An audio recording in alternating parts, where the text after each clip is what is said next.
Hello guys, this is Vanshika from Language Academy. Hi, this is Bhumika from Language Academy. Today we are here to discuss about the most common myths in PTE that we have heard while interacting on a daily basis with our students.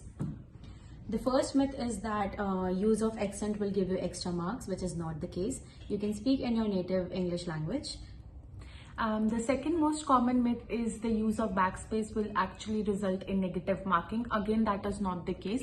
You can use backspace as much as you want if you have made some mistake. Yes, the third is speed is fluency, which is not the case. Fluency is affected by hesitations, fumbling, and pauses. Right.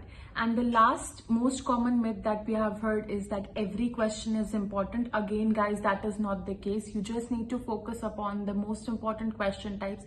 And if you are getting your most important question types correct, you are getting 80 to 90% accuracy in those question types, you can still score your desired score in PTE.